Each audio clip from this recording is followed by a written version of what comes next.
So this is how it begins.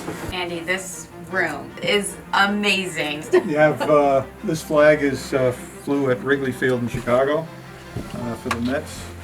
That's a picture of Sibby Sisti, who was in The Natural. All about baseball. Whoa. It's quite the room. All right, where do we begin? Anywhere you like. As I said, there's a lot of stuff here.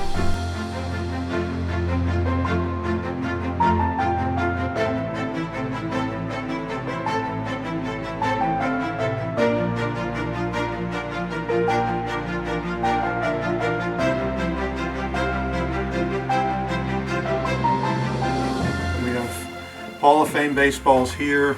Turnstile from Shea Stadium. Wow. We designed the scoreboard here to look like Shea. So it's interactive in that you can. Oh my gosh, you that's can so change cool. the games and the scores and the innings. So when the kids were little, this is what they spent the time doing as they were watching games. This type of stuff is good stuff. Yeah, this is not easy, and as I said, it's. Something that, let's put it this way, I don't think there's anybody else on my block who has one. Right. What's that ticket? This ticket is when Seaver, the 73 Met team that won the pennant, they went on a tour of Japan. So this is kind of a commemorative piece that I think Tom was throwing out, and he just said, I know who to get it to. Andy wants it. I mean, to have Tom Seaver stuff is impressive in itself, and to have known him, got to know him, what was that like?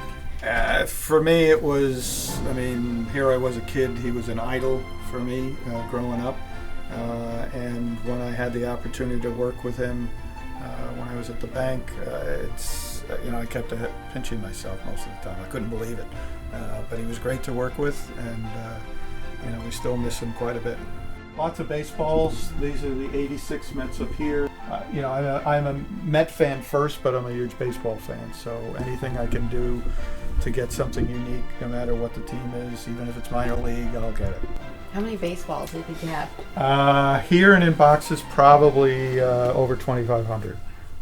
So there's a lot of ball cubes. Mm-hmm. I grew up in Brooklyn, so from the time I was probably about 7 years old, I grew up in a National League household in Brooklyn. So, you weren't Yankee fans, you were Met fans. And my first game was September 12, 1967, a Friday night against the Pirates. So from then on, I was hooked, Tom Seaver being my idol and hero for many, many years. So it all started back in the mid-60s. These are somewhat unique in that you can sit on a base and the legs are from Louisville Slugger bats. Nice. So this is the phone from the visitors' bullpen. So the manager would call up, and that'd be it's kind of like the bat phone. It would be the only thing, right. Only person on the other end would be hopefully the pitching coach or the bullpen coach. But and this one's from This is from City Field. Nice. So I wonder if you could hook that up to the landline. Make it useful. So this is a locker from the visitors' clubhouse at Shea. Nice. So this must have been fun to get through the door.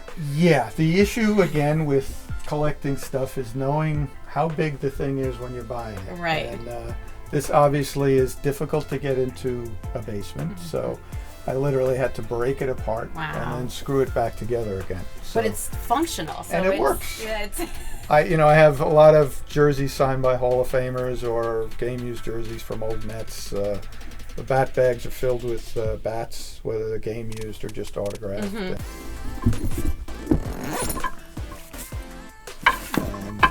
The other thing you have to do is protect your bats with socks, so you buy extra socks.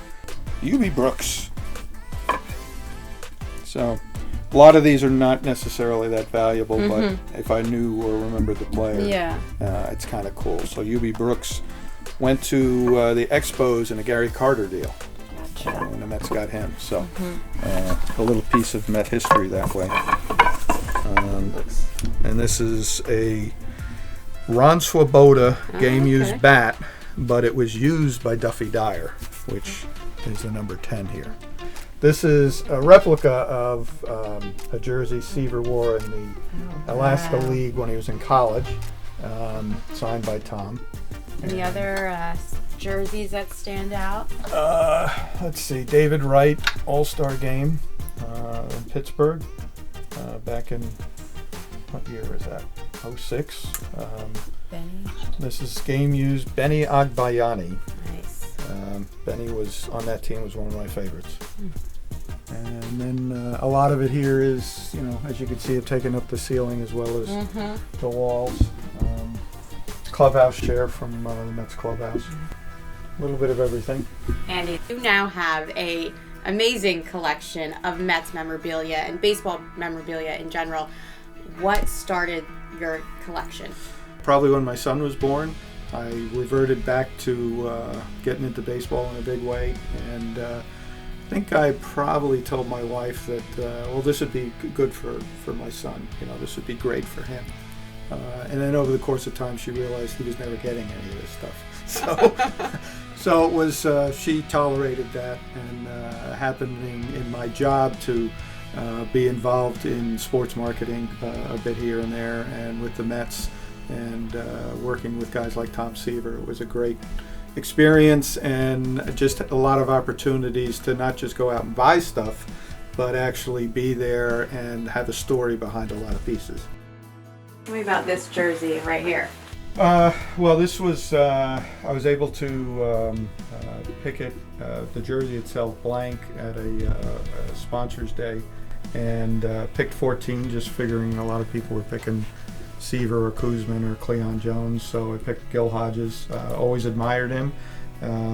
Was one of the saddest days growing up was when he passed away. And then I was able to get a lot of the guys who played on the '69 team to sign it. And this is after I wore it in a kind of fantasy game, so it's game used. So. Of course, nice. So cool that you've been able to have all these cool interactions to go along with stuff.